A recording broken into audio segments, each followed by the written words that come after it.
আমি ইসরাত নিশিতা, সাথে আমার আছে আমার কোচ কানাইদা, সাথে আছে গোলকিপার স্বপ্না।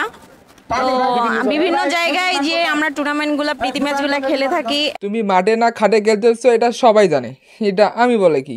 আর এখানে মাঠে অনেক দর্শক, দেখেও ভালো লাগতেছে। আরেকদিকে স্বপ্না গোলকিপার কথা বলতে পারে না, লজ্জা পেয়েছে।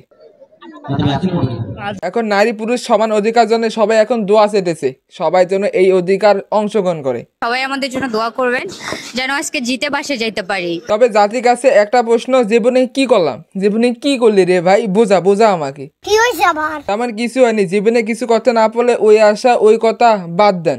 তোরা কি জানোস? আরেকদিকে ভাই বিশ্বাস করেন স্বপ্না গোলকিপার যা শুরু করছে এই ব্যায়াম জীবনে কখনো দেখিনি। ফেরকাটা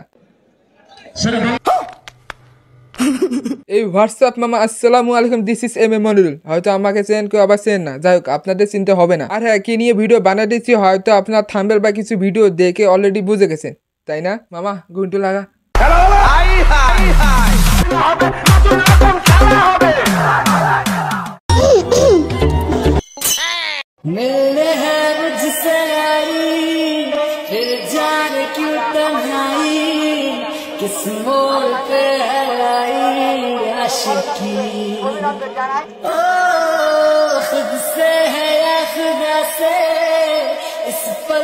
খেলার মাঝে শত শত মেয়ে থাকতো, বিশ্বাস করেন ভাই হাজার ছেলে ক্রাশ, এখন স্বপ্না। আরেকদিকে ভাই বিশ্বাস করেন সেলফি তুলতেছে।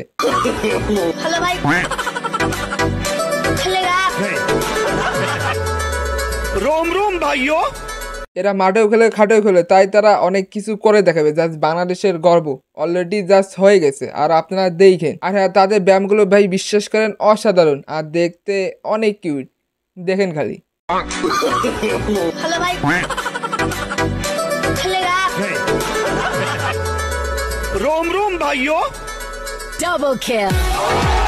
তেমন কিছুই না, আজ বাংলাদেশে নারী পুরুষ উভয় পক্ষে যে একে সমান অধিকার দেওয়াটা খুব বেটার হয়েছে, না থাকতে এরকম ভিডিও কখনোই দেখতাম না। টাটা। মজাই মজা হেড পরে।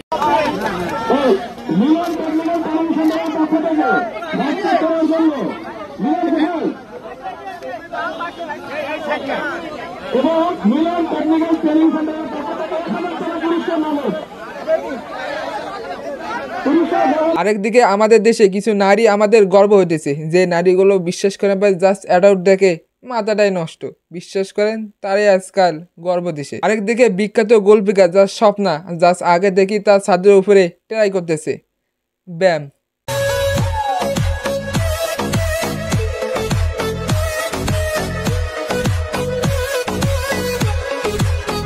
তবে যাই হোক আর কিছু কথা বলতেছি না, জাস্ট আপনিও যে কিছু একটা কাজে কষ্ট করেন এবং সফলতা বেছে নেন, যদি সময় লাগে তাও করিয়েন। আর হ্যাঁ, এর থেকে বিদায় নিছি, ইট ইস এম এ মনিরুল। আর হ্যাঁ, কিছু কথা বলতে চাই না, জাস্ট এইটুকুই। আল্লাহ হাফেজ, ভালো থাকবেন।